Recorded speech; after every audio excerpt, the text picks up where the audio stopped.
Hola, ¿cómo están? Mi nombre es Sebastián Bravo, profesor clínico asociado del Departamento de Medicina Intensiva de la Universidad Católica, y la idea es que conversemos ahora respecto a los accesos vasculares y sus complicaciones. Entonces, nuestra clase va a tratar un poco la definición de qué es un acceso vascular central, digamos, cuándo los colocamos, digamos, por dónde, y complicaciones, y una revisión pequeña, digamos, a los catéteres de inserción periférica, digamos, de vía central. Entonces, primero digamos que las vías centrales son súper frecuentes, digamos, en los hospitales, en unidades de paciente crítico, en pabellón se utilizan muy frecuentemente. Así que por lo tanto es importante, digamos, conocerlo, saber que existen complicaciones que no son tan raras, que van a pasar, digamos. Por lo tanto, debemos ser bien estrictos en la indicación del catéter, por dónde colocarlo, y sobre todo la experiencia, digamos, en la medida que aumente nuestra experiencia con las vías centrales, los distintos abordajes, las complicaciones, va a caer la tasa de complicación. ¿Ya? Entonces, ¿qué es una vía central, digamos? Es un catéter, digamos, que se coloca, un acceso, que se coloca y que queda dentro del compartimento torácico. Idealmente lo dejamos en la cava superior. Dicho esto, la vía femoral también se considera una vía venosa central, porque aunque no queda dentro del tórax, queda una vena de alto flujo, digamos, ¿ya? Los catéteres que entran, en el fondo, que son yugulares, subclavios, eh, pueden quedar en la aurícula derecha o una vena de alto flujo, y también se consideran como vías venosas centrales.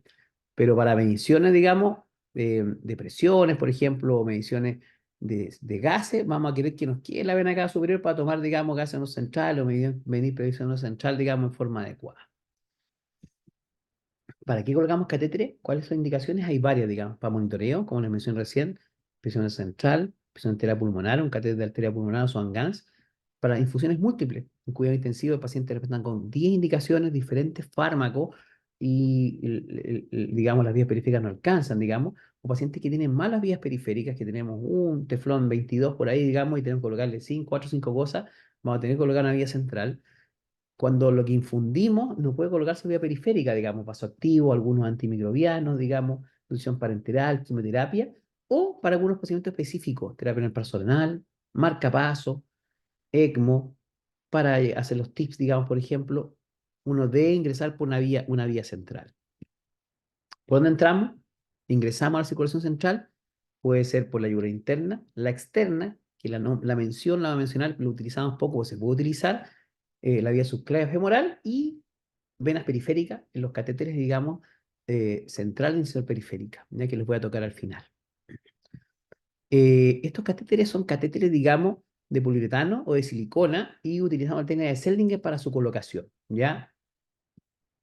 El doctor Seldinger, digamos, un radiólogo, describió esta técnica, digamos, en el año 1953 y con esto facilitó mucho la vida, digamos, de intensivistas, anestesistas y gente que se dedica a hacer tanto funciones vasculares como otros procedimientos que utilizan esta misma técnica. ¿En qué se basa esto? En funcionar con una aguja de fondo de diámetro reducido en el fondo de la vena, avanzar una guía en el fondo que hidrofílica radiopaca, digamos, y que nos permite, digamos, sobre esta guía, con un trauma mínimo, que es una aguja de pequeño calibre, avanzar dilatadores e introducir el catéter. Previamente a la descripción del doctor Seldinger, lo que hacía era un gran trocar, funcionar la vena y sobre este trocar avanzar el catéter, digamos.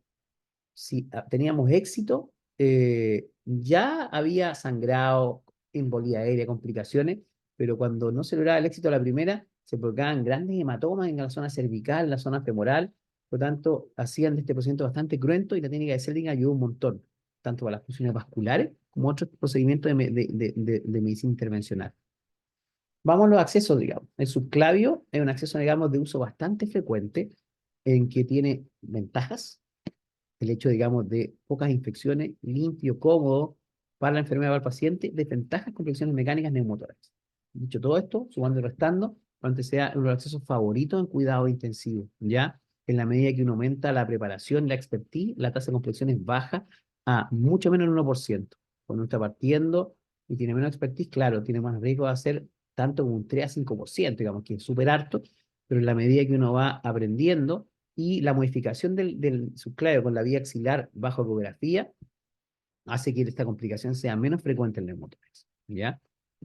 Después tenemos la yugular interna, digamos, que es un acceso súper frecuente que utilizamos para, sobre todo para llegar rápidamente a la circulación central derecho al corazón, para, por ejemplo, un marcapaso, por ejemplo, para una cánula de ECMO para, por ejemplo, catéter pulmonar, digamos, ya, sobre todo la yugular derecha, digamos, que va directo, ¿no? Se comunica directo, digamos, por lo tanto, parece una muy buena cosa, un muy buen acceso. Ya, la externa, como les mencioné, se usa poco, es visible, es compresible, está a la mano, pero tiene mucha tortuosidad, harta válvula, por lo tanto la posibilidad de llegar al fondo a la circulación central se hace más difícil, pero puede ser funcionada, digamos, para poder acceder a una vena de calibre grueso. La femoral, una vía en el fondo de fácil acceso, con muchos, digamos, reparos anatómicos, permite colocar accesos de grueso calibre, diálisis, eh, cánulas de ECMO. em, Dicho esto, tiene el tema, digamos, de la posición femoral, digamos, puede ser incómodo para los pacientes, que se trombosan más, que pueden infectarse más, digamos, pero una vía, digamos, que es bastante útil y de acceso, de acceder a emergencia en fondo por una vía central, por ejemplo, pacientes paro, digamos, por ejemplo, mientras se están haciendo maniobras arriba, comprimiendo, intubando, y faltan accesos venosos, una vía central abajo, femoral, pues una muy buena vía, digamos, para poder considerarla, digamos, ¿ya? Diálisis quise mencionarlo un poquito aparte porque son catéteres más gruesos. Un catéter central de 3 lúmenes tiene 7,5 French. Un catéter de diálisis parse más delgado de 11 pueden llegar a tener 14 French en catéteres gruesos de alto flujo. Por lo tanto, es el doble del grosor. Por lo tanto, la posibilidad de complicaciones mecánicas aumenta de forma significativa. ¿Y qué utilizamos en general? Yugular, femoral, como accesos frecuentes. Subclavio no, digamos, por el riesgo de trombosis, por el riesgo de estenosis y de poder dañar esta vena que en el fondo es lo que comunica en la extremidad superior, digamos, con el tórax. Por lo tanto, en un paciente que requiera, por ejemplo, una fístula arteriovenosa posterior, si uno ha dañado la subclavia y la estenosó, digamos, o la trombosó, se pierde, digamos, ese capital venoso. Por lo tanto, en la vía subclavia está contraindicado estos catéteres de diálisis y los dejamos tanto para esos yugulares, femoral, que son venas un poquito más grandes, digamos. Vamos a las complicaciones. Describir primero un trabajo clásico, tiene 10 años, digamos, en que randomizó a los pacientes hasta tres grandes, digamos, accesos, yugular interno, femoral o subclavio, y describió las complicaciones frecuentes. ¿Ya? ¿Y qué es lo que encontró, digamos, este trabajo? En que la subclavia se infecta mucho menos, pero tiene más complicaciones mecánicas, que las trombosis son más frecuentes en la femoral que en la yugular, que la yugular, y que más, la subclavia es menos frecuente que esa trombosis, y que la infección se infecta mucho menos en la vía subclavia, pero sí hay infección en la femoral y en la vía yugular, digamos, ¿ya? Transmitirle, digamos, que no hay ninguna vía, digamos, es mejor que otra y depende del paciente, ¿ya? Si un paciente está muy coagulópata o está con PIB de 20, parece poco prudente meterse, digamos, si no tiene la expertise, seguridad absoluta por vía, digamos, intratorácica, porque puede uno lesionar, hacer un neumotórax y provocar un deterioro del paciente. O muy coagulópata, digamos, en que una punción, un sitio no compresivo con la subclavia puede provocar, digamos, una compresión hemorrágica severa. Entonces, digamos, puede ser que ese paciente le sirva mejor un femoral o quizá aunque sea un catéter de tensión periférica, digamos, si no está muy grave, digamos, requerimos, por ejemplo, colocar parenteral a un paciente coagulópata, digamos, que tiene un RAM bajito, mejor quizá un PIC, no lo sé. Hay que verlo, digamos, caso a caso, que transmitirle que no hay la vía mejor, sino que cada paciente tiene una vía que va a ser mejor para él, ¿ya? Complicaciones, neumotórax, la más frecuente, digamos. ¿Cuál hace más, digamos? El subclavio. Y yugular también puede ser. Por razones obvias, la femoral no tiene neumotórax, porque está en fondo por abajo, fuera del tórax, pero es una complicación que debe ser considerada, digamos. ¿Ya? Y que es aire, digamos, en la caída pleural, por la punción accidental, digamos, en la pleura, hacia el pulmón y escape el aire del pulmón hacia, digamos, la pleura y es lo que se ve acá, digamos. ¿Eh? En la línea acá del pulmón y este hiperlúcido, digamos, radiografía es el neumotórax. ¿Ya? La aguja, la guía, el dilatador, el catéter mismo puede colocarlo. En general, la aguja es lo más frecuente que lo produzca, digamos. Y el diagnóstico puede ser precoz y fácil si uno pincha, digamos, sale aire en el émbolo sigmoides, pero a veces uno puede tocar la pleura, no darse cuenta, y esto irse desarrollando con el tiempo, y puede ser un poco tardío, digamos. Cuando el neumo es pequeño, digamos menos de un 15%, el tratamiento va a ser observación. Dicho esto, un paciente en presión positiva, en general, va a requerir, digamos, evacuación del neumotórax en forma casi, digamos, constante, porque el hecho de la presión positiva puede ir aumentando el neumo en forma significativa con cada ventilación, digamos, ¿ya? Pero incluso en pacientes en ventilación espontánea, un neumo puede ser una emergencia, digamos, debutar con un neumotórax a tensión y de ser diagnosticado precozmente y resuelto también precozmente, ¿ya? Así que Solo para recordar, puse estas imágenes, digamos, que es frecuente como complicación, que tenemos que estar atentos, digamos, y si vamos a observarlo, hacerlo con imágenes, digamos, seriadas, para ir viendo si va aumentando y correlacionando con la clínica del paciente. Segunda complicación, embolía aérea, que se redujo en forma súper significativa con el cambio en el grosor de los catéteres. La medida que los catéteres se hicieron más pequeños, menos grosor, y la operación técnica de Seldinger se hizo menos frecuente. Muchas veces es subclínico, y uno se da cuenta, digamos, porque está haciendo una ecografía, aparecen burbujas, digamos, o porque hay una pequeña saturación, ¿no? Porque no se puede registrar, digamos, en un escáner, es una cosa que es del momento, pero dicho eso, igual existe y es importante que la conozcan, digamos. Y sobre todo esto aparece más que la instalación, digamos, en el retiro. Por ejemplo, un catéter de diálisis yugular, en que se es retirado, digamos, con nosotros, un chico de enfermería, si se hace no de buena forma, el paciente hace una inspiración profunda o no se comprime bien, puede haber una entrada de aire importante en la circulación y eso provocar una embolia con consecuencias, digamos, que son significativas para el paciente, digamos. En general, si uno ve la serie, graves, consecuencias graves, menos 1%, pero existe, digamos. Pero también, digamos, hay consecuencias no tan graves, pero que bien pueden provocar, digamos, que el paciente se inestabilice, retrasar una alta, retrasar un traslado, por lo tanto, sobre todo, insisto, en la salida, digamos, no tanto en la instalación, por lo tanto, estar bien atento. Pacientes que están lábiles desde el punto de vista cardiovascular o ventilatorio, la embolia aérea puede, digamos, echarlo a perder un montón, así que ojo con esta complicación.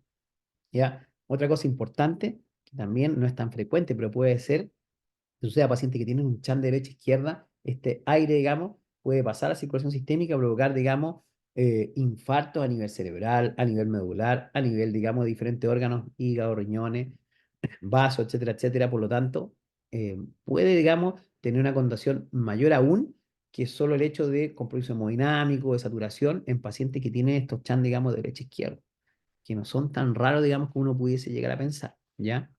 Em, y en pacientes, ¿dónde se va a ver más? Probablemente en pacientes con ventilación espontánea, que tienen presión negativa. Por lo tanto, la posibilidad, al parecer presión negativa exagerada, en pacientes que pueden hacer una inspiración forzada, en el fondo, que lloran, pero que inspiran, hacen apneas media emotivas, o en su defecto en niños, digamos, o en pacientes con exceso de sedación en adultos, por ejemplo, que para poder hacerlo más cómodo, uno lo sea, pero sea mucho, empiezan a roncar sin inspiraciones profundas, es más factible que puedan hacer embolía aérea, ¿ya? ¿Cómo prevenirlo? Primero, una buena técnica que sea fluida la instalación. O sea, cuando instalemos, digamos, saber que va la punción la guía, que el dilatador, digamos, posterior a eso el catéter, y no hacer estas pausas, que iba acá, que venía, porque eso puede facilitar la entrada de aire, digamos, a la circulación. Paciente bien hidratado, cuando colocamos acceso a la parte superior del cuerpo, digamos, figurar subclavio, en tren del emburo del paciente, en paciente en acceso de la parte inferior, en Fowler, digamos, y lo que les comentaba, evitar la sedación excesiva, digamos. Con eso uno debiese, digamos, prevenir. ¿Cuáles son los síntomas de la embolía aérea? Pueden ser bien específicos, como disnea, palpitaciones, taquicardia, dolor torácico, digamos, eh, eh, pero pueden llegar a ser compulsión neurológico, digamos, por caída del gasto en forma significativa, con desaturación, síncope, lipotimia, digamos, etcétera, etcétera. Por otro lado, en pacientes ventilados pueden tener caída del del CO2, digamos, por caída del gasto cardíaco y también de la saturación, en el fondo, arterial del paciente. Y el manejo es soporte, digamos. En pabellón, muchas veces, digamos, en pacientes con neurocirugías que están en prono, de fosa posterior, está la posibilidad, y muchas veces se instala un catéter central para poder utilizar y si entra aire, poder sacarlo en el momento, digamos. Y eso se ve, pero en vivo, en el pabellón, digamos, pero son bien localizados. En general, lo que podemos hacer es soportar al paciente digamos, en darle oxígeno, hidratarlo, digamos, soporte hemodinámico y esperar que este aire se absorba, digamos, que en un par de minutos que se va a absorber, digamos. Pedir una angiotac, por ejemplo, para ver una embolía aérea, no tiene sentido alguno porque el aire se va a disolver y va a desaparecer. Tanto si ustedes sospechan la embolía aérea, pueden hacer un estudio ecográfico en el momento viendo pasar las burbujas de cavidad derecha hacia, digamos, la circulación pulmonar, pero hacer una angiotac tiene sentido, poco sentido, digamos, porque va a ser una pérdida de tiempo y mover un paciente, digamos, que esté inestable desde el punto de vista hemodinámico a rayos no tiene demasiado sentido, eso lo van a arriesgar al paciente.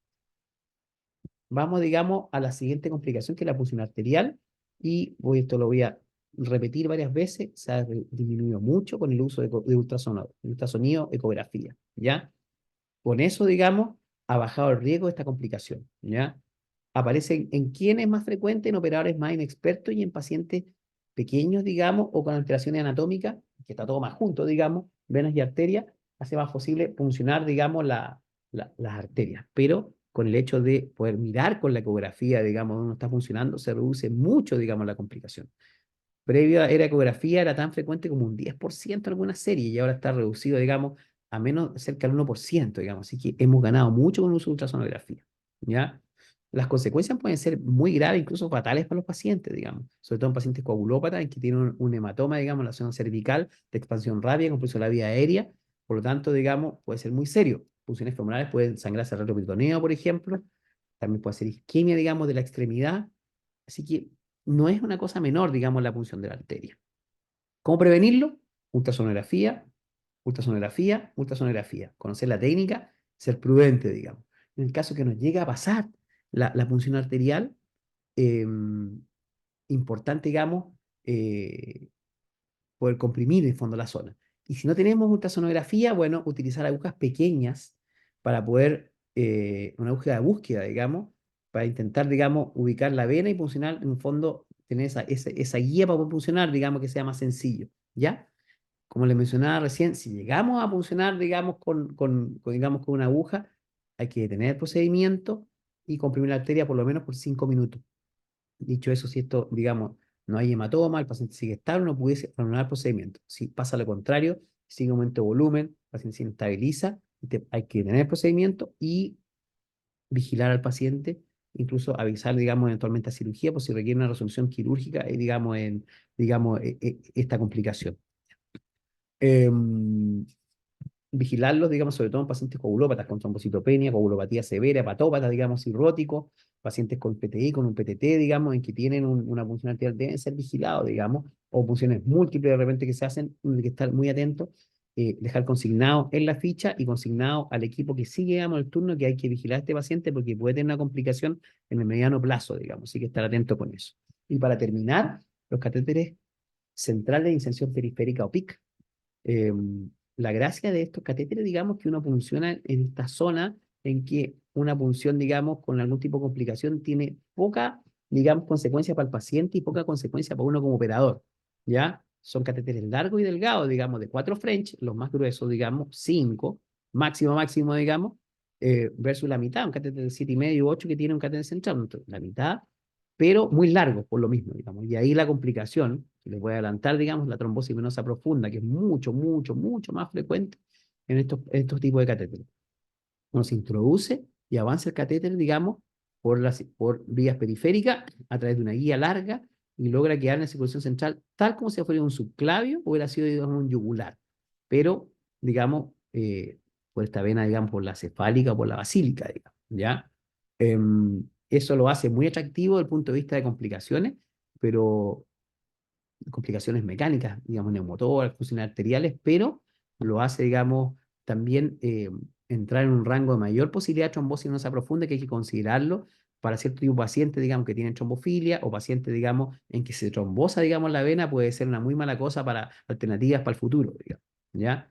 Entonces el paciente buscamos bajo ecografía la vena, elegimos la cefálica o la basílica, digamos, y puncionamos. Pedimos al paciente, digamos, que el paciente del brazo quede bien horizontal y por otro lado, digamos, pedimos que gire la cabeza hacia el lado de la punción para poder, digamos, aplastar, digamos, la vena yugular y tratar, digamos, que la guía, digamos, vaya hacia abajo, que te dé hacia abajo, digamos. Es una medida artesanal porque tiene, digamos, utilidad. Existen catéteres de este tipo que uno puede guiar, en el fondo, la guía viendo el electrocardiograma.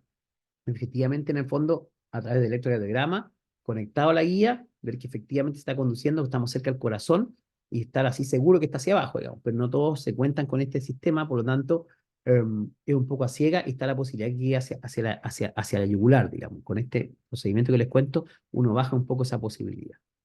¿En quién no colocar a estos pacientes? El paciente tiene agotamiento periférico, digamos, tanto por fuera como por ecografía. No vale la pena, digamos, intentar porque se requieren venas que tienen un grosor de al menos 4 o 5 milímetros, porque si no, el catéter no va a pasar.